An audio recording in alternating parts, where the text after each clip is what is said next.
it's your first time to the channel, welcome. If you're a returning subscriber, then thanks for coming back and watching another video.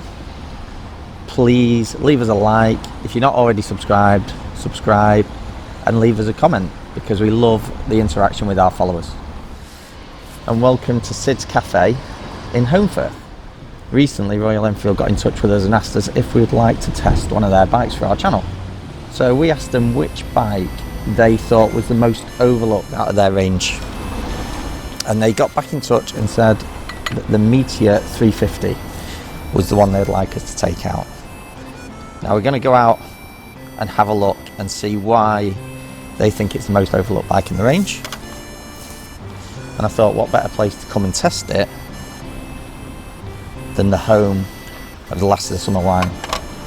And we'll start off at Sid's Café, which was the famous cafe that featured in the programme. Just stay here and watch. There's a rumour circulating that someone in motorbike gear... It's no rumour. Ah. There's a motorcyclist. Now it's time to finish this cup of tea, hit the road. When Royal Enfield offered me this bike, like anyone else looking at a new bike, you go and check out the specs on it. And I was quite surprised that on paper the horsepower is very similar to what a 125 is. So you'd think it was a slow bike. You think it would struggle in the same way a 125 does. But it doesn't. And the reason it doesn't is because it's got, look, bags more torque. And even though it's quite heavy, because it's such a low bike with this cruiser style, it just doesn't feel heavy at all. See, look at this. No problem whatsoever. Look at the views up here. So this is Hope Moss. We've just come from Holmfirth, we're now up on Hope Moss.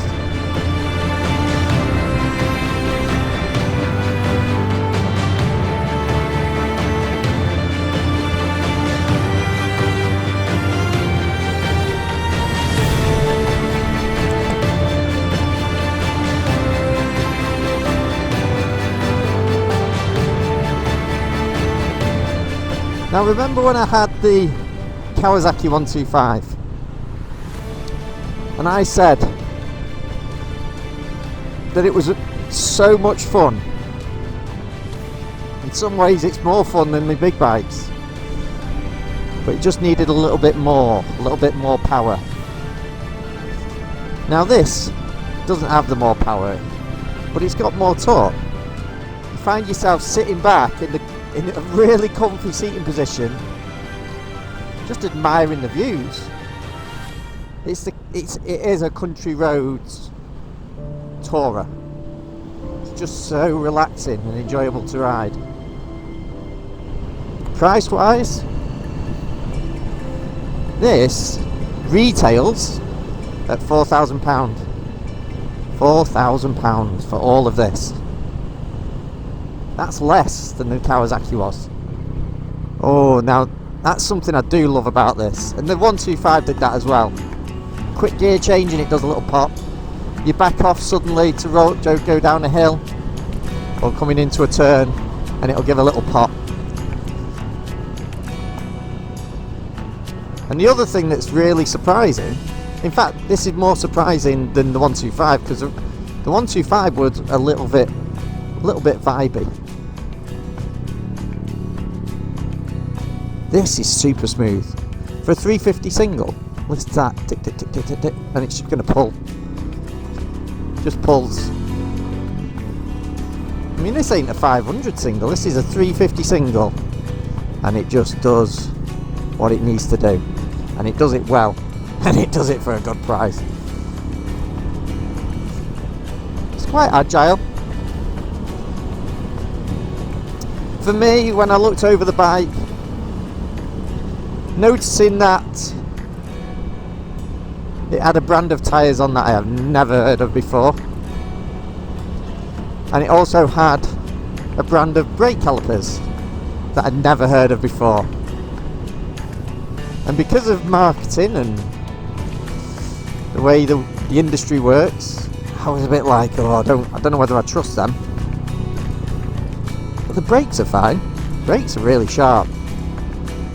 Both front and back. Good back brake as well.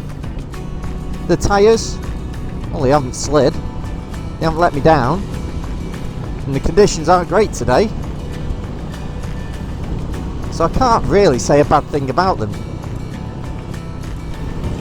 It's a 350 single, kicking out less than 20 horsepower. So does it need to have the latest Pilot Power race sticky tyres on it? I think you got the wrong bike if that's what you're after. For tootling around like I'm doing, enjoying the scenery, then, you know, perfect for this. We have got a big question to answer, and it's probably one of the things that will put people off buying a Royal Enfield. Now, where I'm going now is a little place to discuss the history of Royal Enfield.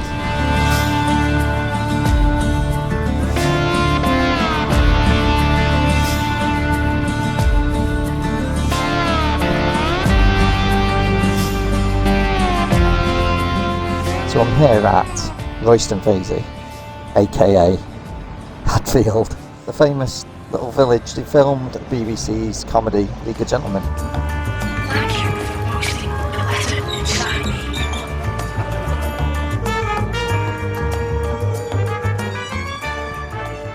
And the reason why I'm here, because one of the characters in the League of Gentlemen had a saying, and that is, I haven't seen you before. Are you local? and that brings us on to the Royal Enfield. The British bike industry was set for failure at the time. Triumph and BSA were owned by the same company.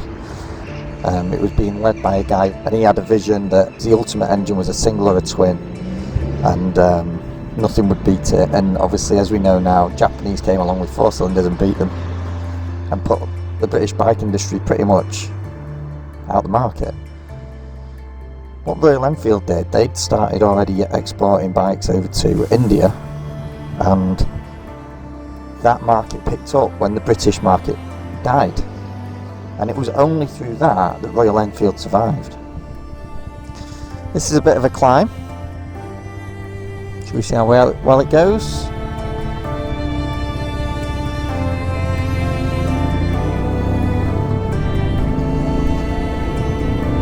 Look at that. Floors might be too much, but it's still pulling on the torque. You're not, because it's got loads of torque, you're not up and down the gearbox that much.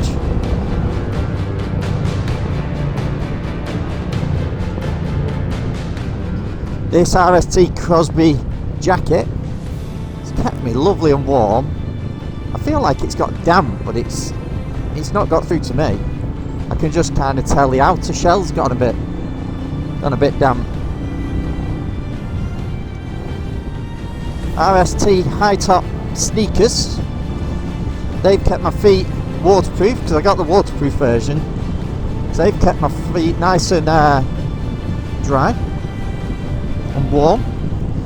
And because your feet are forward, because it's like this cruiser style, they do get quite a lot of water flicked up at them. Straight leg 2s, they've been nice and warm. Some of the spray off the front wheel has kind of got the bottom of them wet, the bottom of the trouser leg, but they've been nice and comfy. I mean, these are the kind of conditions you look out your window and you go, might give it a miss today. But if you really are into biking, so much so that you post Instagrams about it and do videos on it and talk about it with your mates all the time in the pub, if you're really that into biking, a little bit of weather like this ain't going to put you off. because you can always get the right gear. I do love the sound of this engine. It just, when you get a gear change, you do like a quick gear change on it, or you know, you back off the throttle quite quickly as you're coming into somewhere, like a junction or a corner, and you brake. You roll off quick. It's a nice little burbly pop. Very unexpected on it. Something that's so casual, it's so relaxed, and it almost has this little bit of, just a little bit of a rebellious side of popping the exhaust.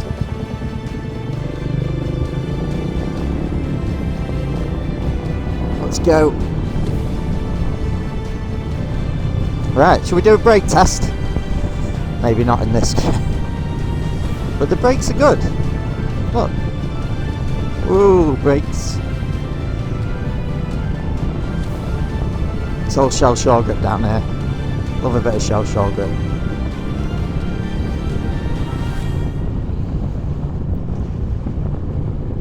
See, brakes.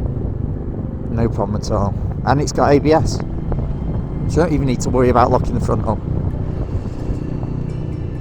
Now I'm heading over to what I believe to be the steepest road in Derbyshire, and we're going to give this bike a bit of a hill climb and see what it's like, see whether the power is a problem or whether the torque saves the day. I'm now at Winnats Pass, which, according to a very quick and not very comprehensive Google search, is the steepest road in Derbyshire. Right, wait for this one. Here we go.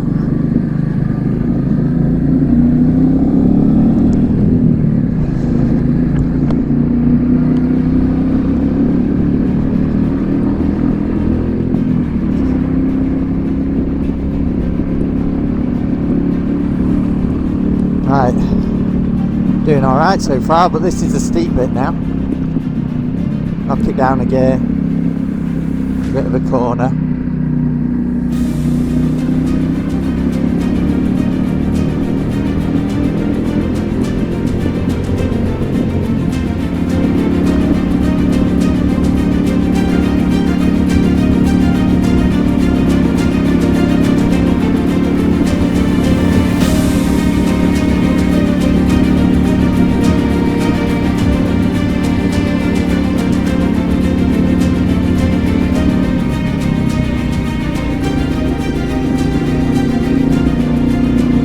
Tell me this bike hasn't got power. It's got something else.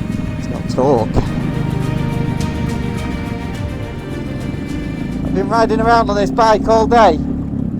I think it's used 1 bar of fuel. 1 bar of fuel is nothing. Actually showing full at the minute, but that's only because I think the fuel gauge is at the back of the tank.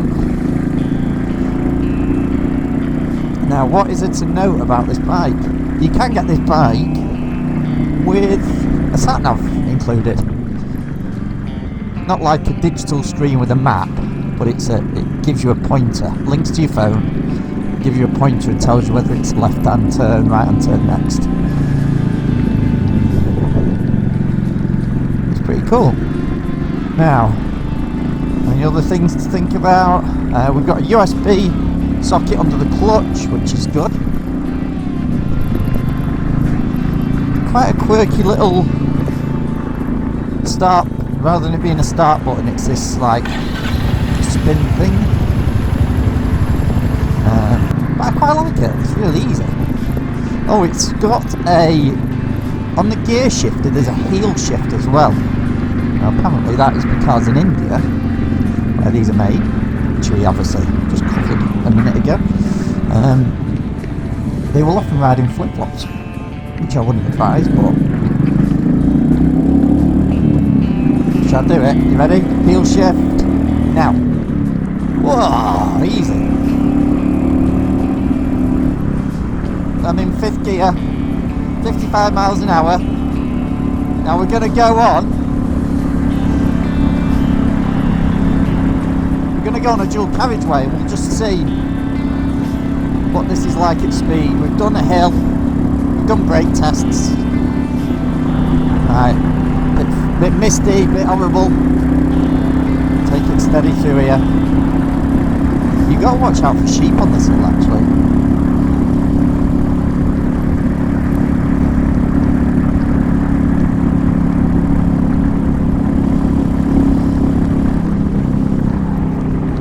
This is something it hasn't got, is a fog light.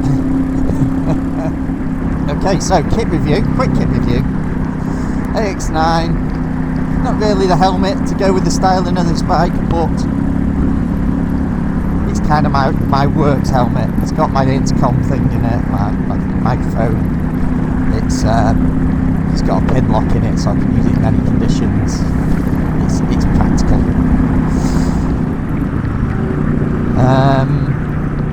The Atlas gloves, they're really, really warm. Tiny chill, just on my fingertips.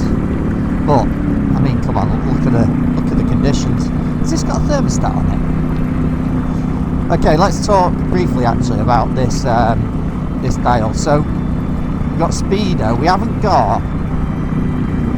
Can't see what RPM we're doing, which it's not really a bike where you need to know, but I think you would in some situations potentially watch that to get your gear changes in a place where you're going to get the maximum out of the engine. For instance, if you were doing an overtake or climbing a hill, you would use the rev counter. It's got a clock on it. It tells me what gear I'm in. I'm in 5th gear. It's only got 5 gears, so I'm in top gear right now. It's got an eco, so you can see there eco is on. Woo! Eco is on because I'm riding very efficiently, probably because I'm going downhill.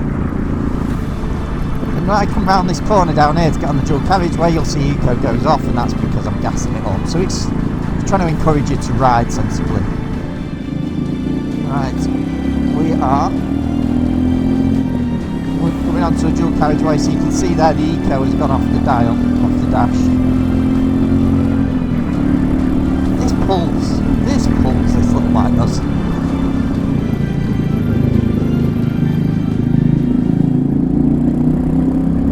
Right, let's see what she'll do on the motorway.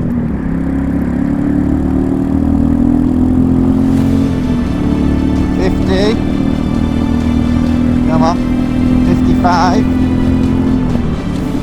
60.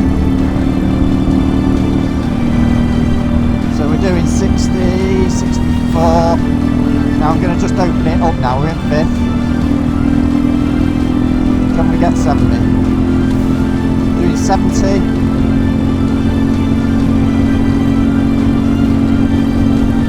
Oh, it's gone 73.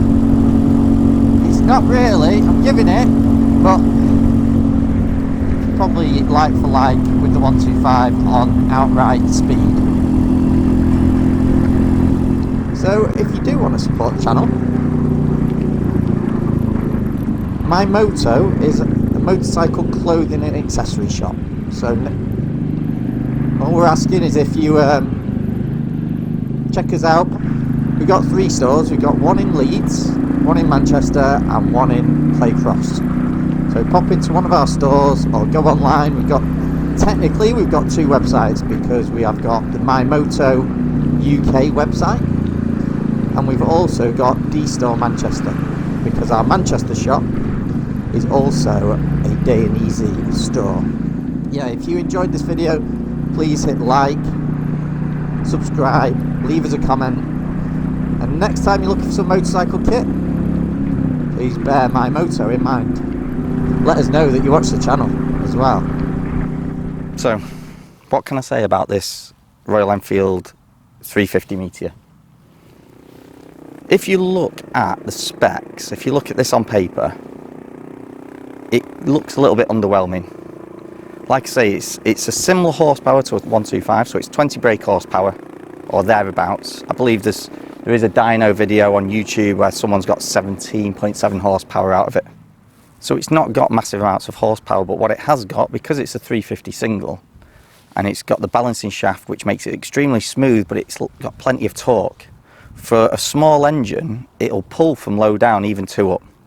The place where this starts to struggle is when you start to get to those higher speeds and you need that horsepower to kind of push it through the air. So once you get to 60 mile an hour, you feel it start to struggle a little bit more. I have had it up to over 70 miles an hour, so it's faster than the Ninja 125 we had. That tops out at 73. This isn't restricted like that. It will rev out, but it just hasn't got much more. And it works so well at those lower RPMs. That's kind of, I think, part of the way they've set the bike up. If you're buying a bike like this, you're not buying it to go fast. It's the first time I've ever ridden a cruiser style bike, and I didn't think I would like the seating position, but it's extremely comfortable.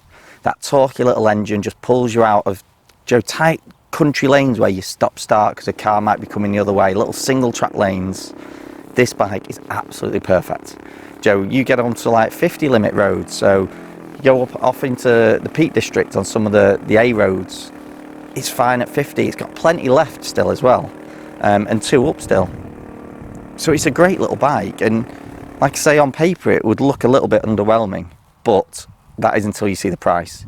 These retail for just under £4,000. I think they're £3,999.99p, and they're worth every single penny, if not more. Now I know what a lot of people will say. Oh, it's an Indian bike, it's made in India, it's not Royal Enfield. Well, a little history lesson on Royal Enfield is this. Royal Enfield was a British manufacturer, making bikes in Britain. They started exporting their bikes to India, and it became so popular that they set up a manufacturing plant in India to make those bikes. And that ran under British ownership into the 90s. It was only in the 90s that it came under Indian ownership, but they have very much stuck by the traditions of the company, that old traditional British type build and layout with the single cylinder, and they've even mimicked the oil tanks and the battery cover like the old British bikes had. And if Royal Enfield hadn't done that, if they'd gone down the route that BSA did and Norton did and alike, the British bike industry, we were so sure of what we were doing, that singles and twins were the right engine and the best format of engine, and we were wrong. Joe, the British bike industry was killed off by Japanese 4-cylinders with more power and a bit more thrill. And if it wasn't for the manufacturing moving to India and carrying on, then Royal Enfield would have been gone, just like BSA did and so on.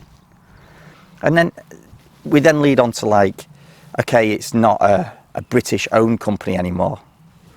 But then even companies that are British owned, or even, Joe, for instance, like your iPhones, they're made in China.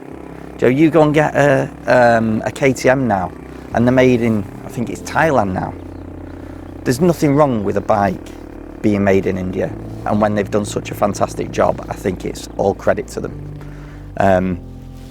Would I have one of these bikes? I definitely would. I mean, it isn't perfect. I don't think any bike is ever perfect. So when I look for faults on this, where am I finding them? And the only place really is when you go to put your steering lock on and you put your bars to full left lock, the cables and the wiring are just touching the tank a tiny, tiny bit. And over a lifetime, that might just rub the paint a bit. All it would take is a little bit of transparent kind of protective tape would protect the tank. But you can see they've even left it so that on full lock, there is room for those cables. They're not being trapped, they're just touching the tank. This is how nitpicky I'm having to be, because there is nothing wrong with this bike at all. It's not an old bike. It could age, Joe, it could be fixtures and fastenings aren't top quality and might tarnish, but they're so easy to fix or change, whether it's a nut or a bolt that needs to be changed to stainless if you're keeping it for a long time. But I can't say that that's even happening because I cannot see it myself.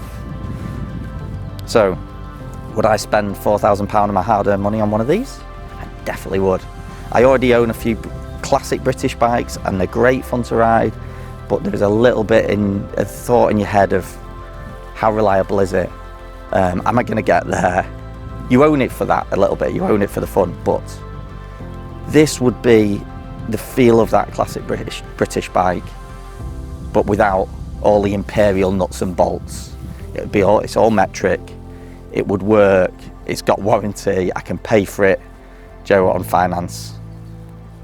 So as the sun sets here over Manchester, what's my ultimate roundup on this Royal Enfield Meteor 350? I think it is a credit to the company. I think we owe them a lot for keeping that brand alive when it would have failed if it had stayed in the UK.